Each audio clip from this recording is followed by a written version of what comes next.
Proud of our guys. You know, at this time of year, you want short-term memory loss, so to speak, and although last week was a hard week, there were some positives, and we were able to continue to keep with the positives, and at home we were able to hold serve here the first part of the week and did a really good job and had a lot of guys step up and play well. I thought the whole key to the game was Joey Brunk. I thought his impact on the game on both ends of the floor and him being able to play as many minutes as he did was huge. He finally got it going on offense a little bit, but he rebounded as well. And big key to our team is trying to find him and getting him back in the rhythm where he's playing longer stretches, which was important. But our guard play was pretty good, in particular taking care of it. And I thought we did a really good job with what we tried to do with Marcus Carr tonight. He's so good downhill, he's so strong, and we wanted to keep him lateral. And we gave up some threes and some rolls, but at the end of the day, you know, we wanted to keep him out of the paint. That was the goal. I thought, for the most part, you know, our team really executed that part of it. And you know, I was proud of our guys in a grinded-out game. Minnesota's tough. I mean, they got some serious shooting right now. When they're hot, they can really play. And you know, obviously Daniel Otero has proven he's, you know, if Luka Garza's probably not in our league this year, he's probably the player of the year in the conference. So, but tough team to play against. Fortunate to beat them twice, and for us to be 19-11, 9-10 with 1 to go in this league, you know, I think, you know, we're continuing to trend in the right way. Mike. Coach, you've taken some questions about your starting five tonight. All 5 of them were in double figures. They combined to shoot 60% from the field. Does that speak to? Did you say I was taking questions about my starting five? People have asked questions over the last couple of weeks about. To you? Pardon me? They were asking you or me? I've heard questions. Okay, so they're talking to you.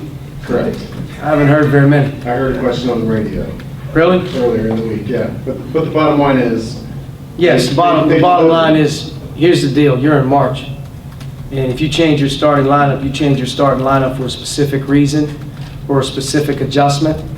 Because I'll tell you this much, the minute you change, you lose guys. There's no reason to do that. And part of it is, I think what Joey did tonight, you hang in there, you hang in there. It's not easy to play well every night, but it's easy to play hard every night. And I think Joe played extremely hard tonight. I also think that Trace, we weren't even sure if Trace was going to play a little bit today. He's a little banged up. So we had some other guys ready to roll on that one. But in general, if we would change, it would be because of a movement of strength, not out of a movement of weakness. I can't stress that enough. If we make a change at halftime, it's to make a movement of strength, not weakness. And we've been doing it all year by committee. It's not like our starters always play well or this guy and that guy plays well. I mean, we've had games where Devontae's coming off the bench and he's killing people. Tonight, you know, really Rob and Al, I thought played a solid game. And Devontae did as well, especially with his assist. But I'm pleased with our group, and I was really, really happy for Joey to kind of get going offensively again, because we need that. We need that. Go ahead, Harris. From your perspective, maybe over the last month, Joey has struggled. What's been behind that, and what did you see maybe that was different tonight that you haven't seen the last month? I think the big deal with Joey is I think, you know, he's a thinker and he cares a lot about doing well, but I think he overthinks it sometimes. When Joe's at his best, he's running as hard as he can, and his motor's great on both ends of the floor in terms of trying to rebound.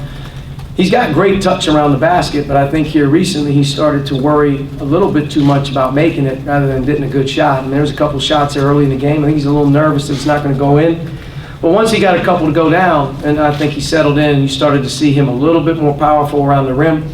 They also switched Arturo off of him to go to Trace, because Trace obviously was going a little bit, and Joe was able to take advantage of the other guy. And I think that's a 1-2 punch with Deron and Race and Trace. Hopefully you can get 2 of those 4 guys kind of going around the basket a little bit. But it's all confidence. But I think Joe cares a lot, and he overthinks it a little bit. I think tonight he just started to really, really play hard defensively. And I think that was a big key in him and being engaged in the game. Typically, when you're worried about that, other things sort of go your way, which I think happened for him. Okay, Rick, Zach, then Dustin, then we're done. Archie, you mentioned Otero and how talented he is. He's projected as a first-round pick, and 11 for 27 tonight. Joey guarded him a good part of the time, even though Otero is obviously taller, longer, more athletic. What did he do to frustrate him at times? Well, in and around the basket tonight, coming out of Illinois, the one thing that we've done a poor job of as a staff and getting our players to respond to it is things around the basket are too easy. Whether it's a one-on-one post-up, whether it's a one-on-one drive, or whether it's a guard going in there, you're giving up too many one-legged little layups that, like, where's the help? Because I know when our guards goes in there, that thing comes flying off the backboard or somebody's on the ground. And we haven't been making those plays. I thought what Joe did tonight was he tried like crazy to stay in between him and the rim. We got some other guys to help a little bit, but there was a lot of challenged balls around the basket tonight. I thought maybe there was a lot of contact at times, but this is the Big Ten. If there's no contact, then there's something wrong. You know, and I thought Joe did a good job of not fouling. I thought Joe did the best job of just playing hard as he possibly could.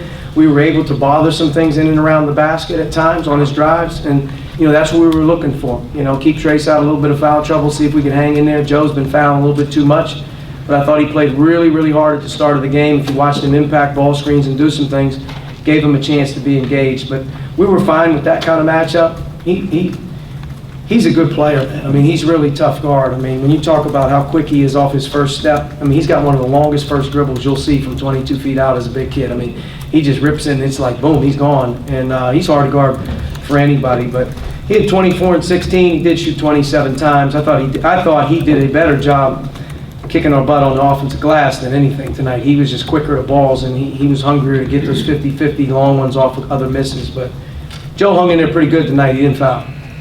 Zach? I know some of this is Joey and Trace, but 52 points in the paint, is that reflective of maybe an aggressiveness that you want these guys to embrace? Just, you talked about getting to the rim, attacking downhill, not just the big guys, but I imagine guards like Rob and Al as well. Yeah, I mean, we're doing a little better job being aggressive, especially in our last two games. We were able to get some buckets tonight in and around the basket, which was a good start. You know, Minnesota's primarily a one-on-one in a post type team, so you can get in there a little bit. But I thought Justin did a good job in and around the basket, getting a couple. Joey, Trace, Race had a few in and around the basket, didn't finish as much. But then Rob broke it down a few times, I thought, and got a couple one-legged layups. Devontae had a one-legged layup. Al was in the paint a bunch. So it's an aggressive style, you know, when you're attacking the paint. You want to get to the foul line. You know, clearly 9 for 17 from the line. You know, that's not good, but we want to get to the line, and that's been the recipe for our team. You know, it's inside out, it's attack the paint, it's offensive rebound, get fouled. I mean, that's how it's got to be for us right now. I mean, we didn't shoot the three particularly well over the course of the game as it went on. We made some timely ones, but for us, we were able to get what we normally get when our guys are playing pretty good, which is, you know, a lot of paint touches. Good, Dustin.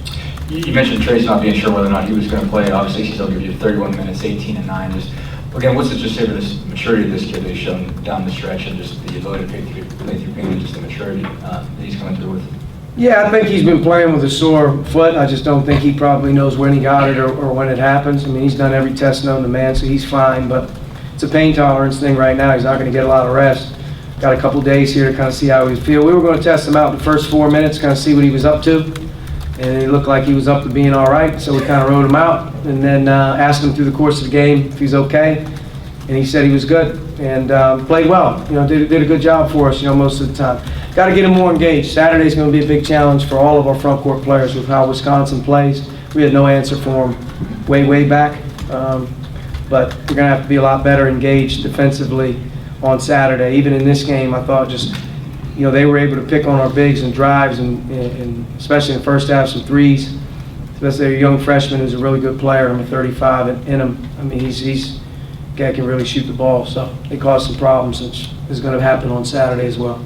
All right, Coach, thank you. Thank you.